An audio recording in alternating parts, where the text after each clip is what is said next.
Boa noite a todos, bem-vindos aqui ao Midrash. Estamos um pouco conversando, né? Algumas pessoas tiveram informação de que era às 8, outras às 8h30.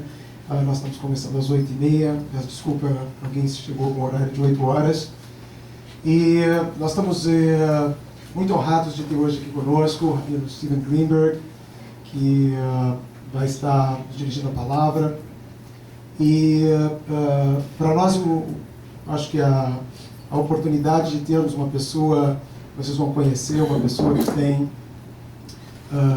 toda uma grandeza intelectual e que faz uma ponte importante, né, para nós. Eu acho que esse que é o grande interesse nosso, é trazer a questão da discussão da homossexualidade, mas também numa coisa que Rabino Greenberg representa, que é a compreensão, né, uma tolerância, a busca da tolerância, não só pelo lado da homossexualidade, mas também um olhar com tolerância e com conhecimento da tradição ortodoxa na tradição judaica, e que faz com que ele possa ser uma ponte importante, né? Não só uma pessoa que assumiu essa identidade, ele faz isso em 1999, né? Ele que tem uma formação da Yeshiva University, formado como rabino da linha ortodoxa, mas em 1999 ele faz em um artigo que é publicado no Ma'ariv, no jornal israelense, ele assume, né, essa identidade homossexual, mas ele faz, como eu dizia, com respeito enorme à tradição onde ele cresceu, uma tradição que mesmo tendo todo um olhar, né, que ele vai estar descrevendo para a gente agora, ele tenta de alguma forma acolher e trabalhar, de novo, com tolerância, buscando, né, de forma muito ativa o acolhimento, o recebimento daqueles que fazem parte da comunidade ortodoxa, e ao mesmo tempo, obviamente, fazendo esse acolhimento às pessoas que têm identidade homossexual, e ao mesmo tempo fazendo a busca de uma compreensão também dessa linguagem. Eu acho que é esse elemento que para nós é tão importante. O Rabino Greenberg, ele desde 99, ele vem trabalhando essa questão. Ele atualmente é professor da CLAL, que é uma instituição bastante importante dos Estados Unidos, que é a National Jewish Center for Learning and Leadership, um projeto bastante importante na área de ensino na tradição judaica nos Estados Unidos. Ele é escritor, tem um livro que recebeu também, foi premiado em 2005, um livro que se chama, traduziria em português como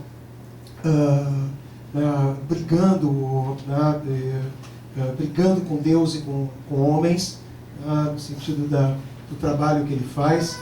E ele também fez parte de um documentário que em 2001 foi bastante aclamado, passou aqui no Brasil, no festival há mais ou menos uns 10 anos. Nós tivemos a oportunidade de passar esse filme, que se chama Trembling Before God, Tremendo Diante de Deus, e um livro que fala justamente sobre pessoas que se assumem homossexuais na comunidade ortodoxa e os conflitos, as situações em torno disso.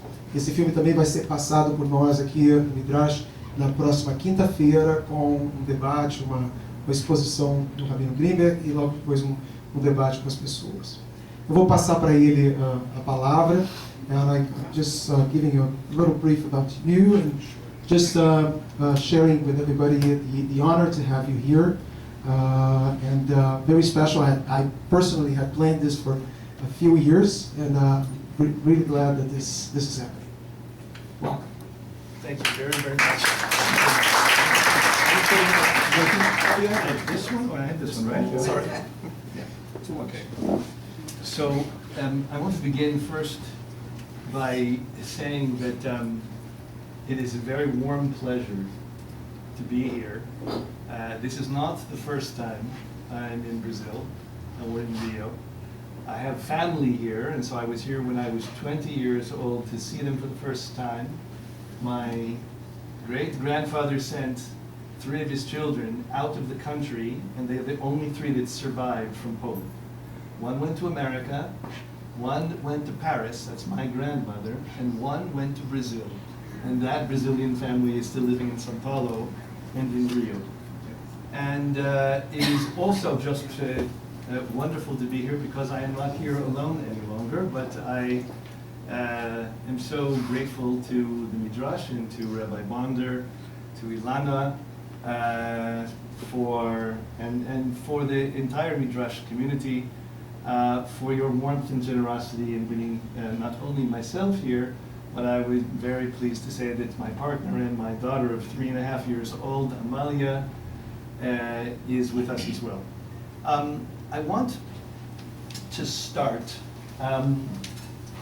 with, firstly, an acknowledgement that in the room, I believe above, is Anna. Thank you, Anna, for translating wherever you are. And there you are.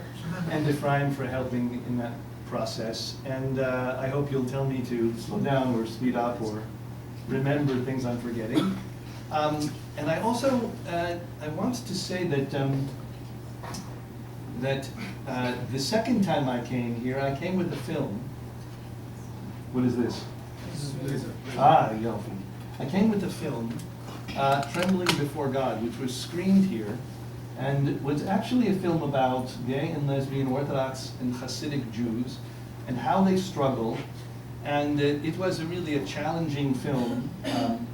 I guess it was in 2003 or 4. And so it was almost, a little more than 10 years ago.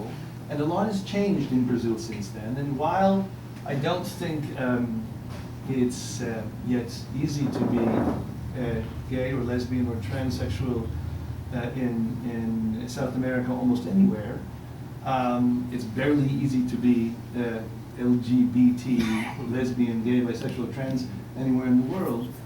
But I do think things have improved. And I'm feeling it in the street and when I travel with my partner and my child. And I do hope you feel that this presentation is a piece of a larger effort that is way beyond what we are doing or what I am doing. But I want to share that what I am doing is attempting to challenge the deepest frames of religion to be responsible to the human condition fully. And often what occurs is that modern arguments for freedom, for individual freedom, are the way liberal communities attempt to cast away pieces of the tradition they no longer feel are functional. But of course what that does is it actually ends up, if you take a piece of yellow marker, or even a razor, and you cut out from the Torah, the Bible, all the things you don't like, you end up with a mirror of who you already are, but not a partner of conversation. And so on some level my aim is not to erase, but to engage. So I'm going to tell a story about that exactly, specifically on the verses of Leviticus, which we are going to address tonight. That's what I'm going to address. Before we get there, I want to tell you one story that I think articulates the strange reality of a gay Orthodox rabbi, a kind of impossible creature. I had just come out of the closet publicly in the Israeli papers, and then New York, the Jewish paper in New York. And the week after or two, I'm walking in Manhattan, passing a big synagogue, and people are leaving, and I'm going to lunch, and someone sees me and says, "You are the public homosexual. You are the sicko, the disgusting pervert. You are," it was very flowery language. "Go back to the bars and the clubs where you belong, you disgusting," And so there was a crowd forming around us as the people were coming out of the synagogue, and he was yelling at me. And I can't tell you why, but I remembered the person that came into my mind was my karate teacher from college. And here's what I remember. When a punch is thrown, don't be at the point of impact. Don't be there. So the idea of martial arts is you move like this so that you're not in the line of the impact. I felt all these words go right beside me. And I realized he's not talking to me. There's a figment of his imagination. There's a monster right here that he's yelling at. I didn't need to feel scared or angry or defensive or worried. I needed to figure out how to help him see better. He has an illusion, right? So I said, you know, I will be your worst nightmare. Because I don't go to the bars and clubs that much. It's not so much my scene. It can be fun, but not really that much. I go to synagogue, and I have 100 gay and lesbian friends, I exaggerated, who are Orthodox. And we will find partners and make families, and we will push our baby carriages into your shul, and we will not leave. He freaked out and walked away. And what I discovered was that I needed not to be afraid or hurt by homophobia. I needed to understand where it was coming from and help people see better. And the only way they're going to see better is if we don't leave. If we leave, then there's no reason for them to struggle in any way with the challenges our reality presents. When I was here 10 years ago, not here but in Sao Paulo, a group called Akiva existed, but not a one was out of the closet. Not one. And we showed the film in Sao Paulo, and there were, hundreds, maybe 1,000 people or more, 2 screens at the other end of the synagogue, and not a single one of this group was willing to be out of the closet for fear. And so this is what occurs, is that when no one is gay in the room, then it doesn't really exist. And so part of my work is to keep Orthodox Jews inside, Orthodox gay, lesbian, and transsexual Jews, inside Orthodox communities, in order for the Orthodox community to have no choice but to begin to understand. And if we leave, they don't. So this is what I do, right? And in order to explain what I do, the best way in is through what I do, which is teach and learn. So what I want to do now is turn toward the challenging biblical texts that for 2,000 years or more have shaped a particular portrayal of same-sex desire, love, and partnership. And begin to ask the question, why does God prohibit those things in the Hebrew Bible? The first question we're going to have to ask is, what is it that's prohibited? So we're going to get there. I have a few introductory screens. I taught this in Gettysburg University. So I introduced it, and I want you to see the introduction. I have to see if this is, which one? I can't even. Either the second or the third. The second one. The segundo or the segundo? The third one. I'm trying. There you go. Okay. So this is a piece about Rav Kahana. It comes from Masechet Berachot, the tractate in the Talmud called Berachot. And it's a story about Rav Kahana, who, he's engaging in a little bit of extracurricular study. And it turns out that he wants to understand what is the best way to make love? And so he hides under the bed of his teacher, waiting for his teacher to engage in sexual relations with his wife so that he can learn exactly how it's done. Of course, Kahana says, "What are you doing? Get out of there." Or sorry, his teacher says, "What are you doing? Get out of there." Rav is totally not so pleased that his student is under his bed as he's making love to his wife. And Kahana's line is, "Torahi v'tzarich ani lilmoda." It is Torah, and I must learn it. It is the teaching that I need to learn. So I want to just begin by saying that for Jews, sexuality is not a topic that we are fearful of engaging. It is something that we need to learn. Without knowing about it, we don't know Torah. And so, how true it is that that's true about sexuality, it is equally true about the breadth of sexuality, and in this case, homosexuality. Okay, I have to actually, forgive me. Well, I know Genesis. Okay. So the reason this text is here is for this purpose.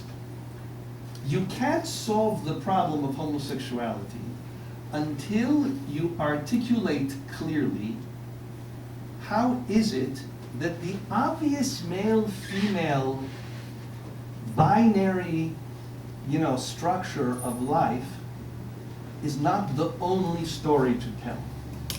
Because the moment you legitimate homosexuality on a frame of the Sistine Chapel with all the art about Adam and Eve and male and female, it begins to look like a justification for a rejection of the process of life itself.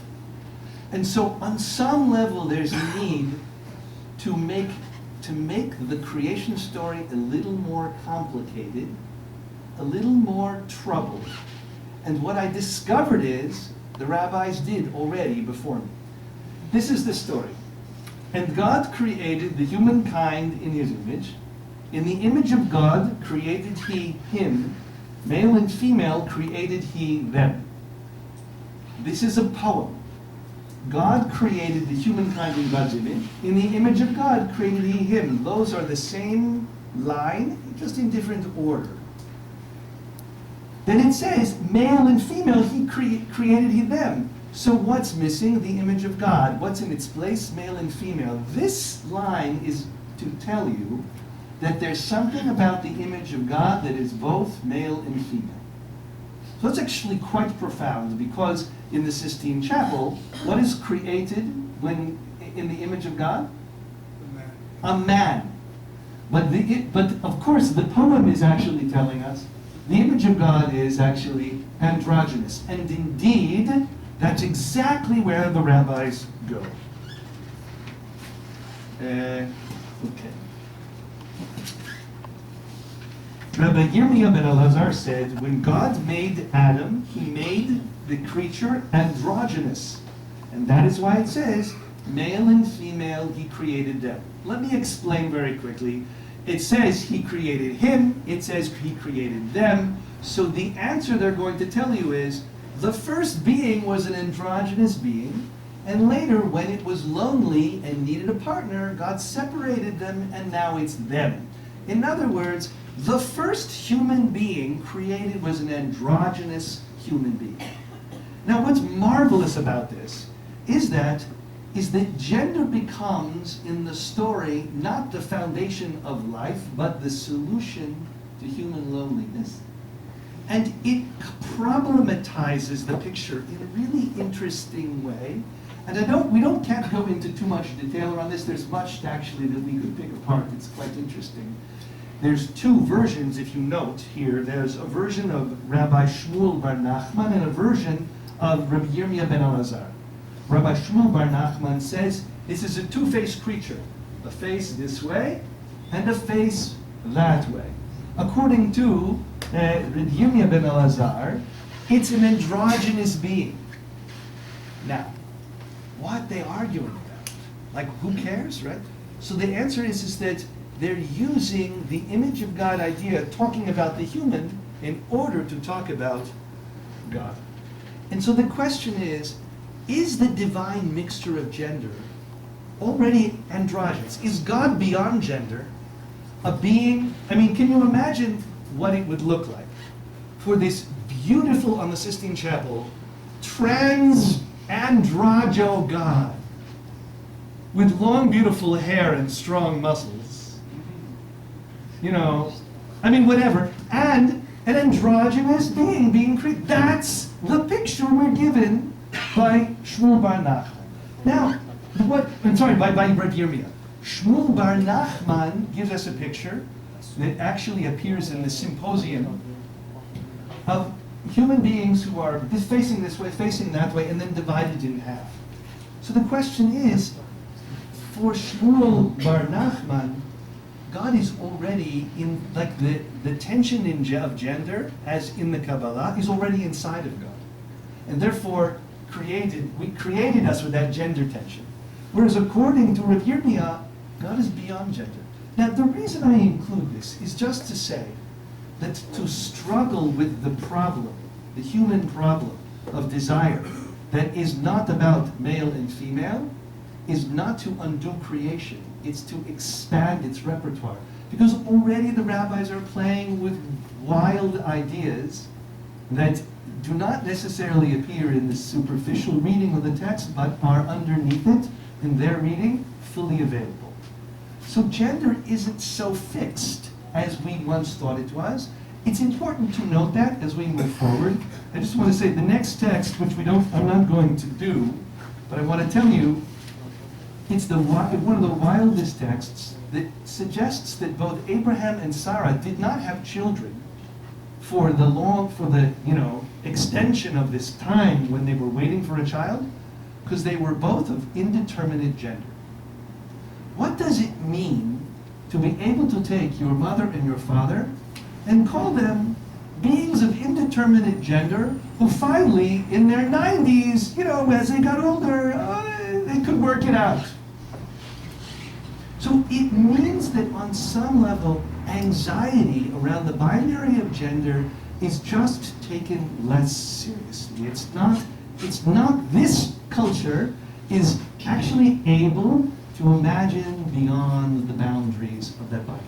So I begin with that just to say that the complicating of the creation picture is something already they did before this question emerged on the scene.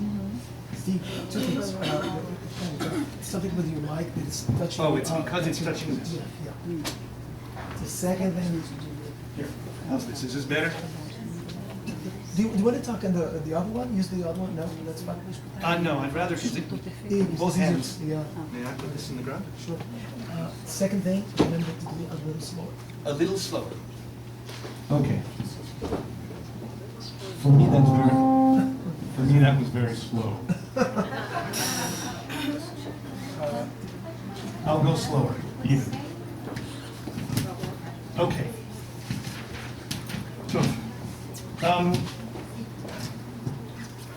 So, I want to make sure, let me just see if it's here.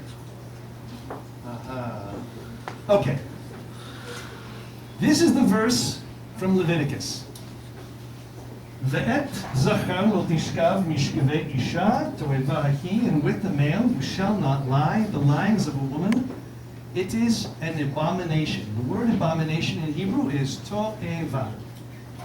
Now, this verse is the key verse that people use to describe the challenge of homosexual activity, but I want to articulate, firstly, a couple of things about this text.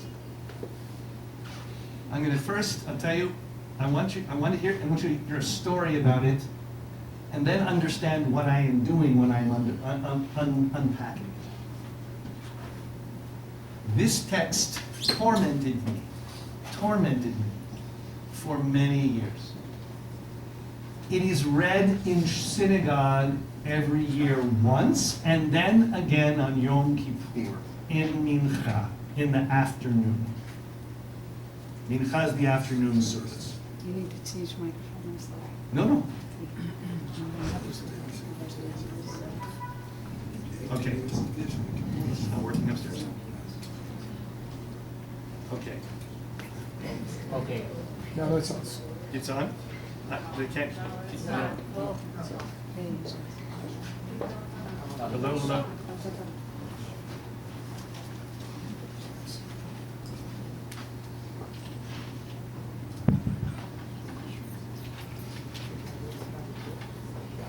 Is it working now? Yeah.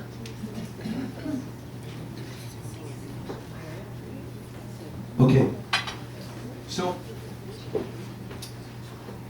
I finished rabbinical school thinking that I was bisexual and I could manage and find a wife and get married and all would be well. You'll hear more of my story on Friday night, and that is part of the series of presentations I'll be giving this coming Friday night. Where? In ABB. It's going to be na Lagoa. In Lagoa, I will be sharing a little bit of my personal story. But this piece I want to share now, and that is that I would go to synagogue on Yom Kippur, and I would put the talit over my head during the afternoon service when the verse was read in the corner of the synagogue and weep for like 9 years. And finally, the 10th year, I was out of tears, and all I could do was stand up and protest, but I didn't know what it meant. And then the 11th year, I decided to get the Aliyah. I decided to get the Aliyah. For those of you who don't know what it means to be called up to the Torah, and you're present when the verse is read from the scroll. And there I am, shaking. I'd arranged for myself to be called up. I'm shaking, I'm like a leaf, and as the verse is read, I get calm, and all the shaking stops. And I begin to feel that my willingness to be vulnerable to the text requires it to be vulnerable to me and everybody like me. That running away gives it power, and that confronting it actually obligates it. And I began to feel that the rabbis who read the text and make sense of it and turn text into policy have not heard my story and the stories of thousands of people like me. And how can they make sense of a verse without understanding or hearing from the people who carry that verse on their backs, whose hearts and minds and bodies have been wounded, crushed, if not destroyed by it? If they haven't heard our stories, they cannot know what the verse means.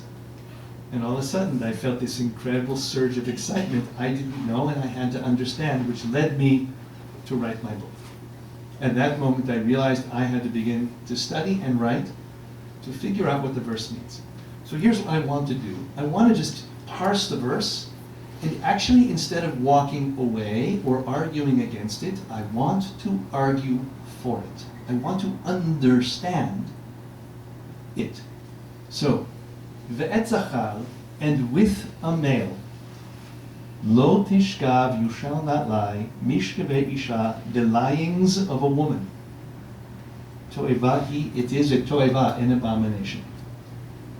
Firstly, what's missing from the text? Something's missing from the text. This text is about men. And nowhere in the Hebrew Bible is there a text that prohibits sex between women. There's nothing. There's no prohibition anywhere in the Hebrew Bible of sex between women. So the first thing you know going into this story is homosexuality is of no interest to the Hebrew Bible. What does homo mean? Same. Homosex means same. The sameness of the gender is not the problem. Because were the sameness the problem, then sex between women would be a problem too. And it isn't biblically. So then what is the problem? So the verse needs to be unpacked.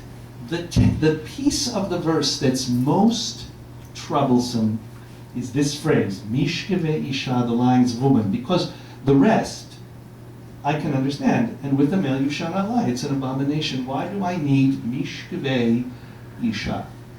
This phrase, mishkevei isha, it appears nowhere else in the Hebrew Bible, other than actually a verse in chapter 20, which more or less repeats the same idea and offers the punishment of death for it. So it doesn't help you.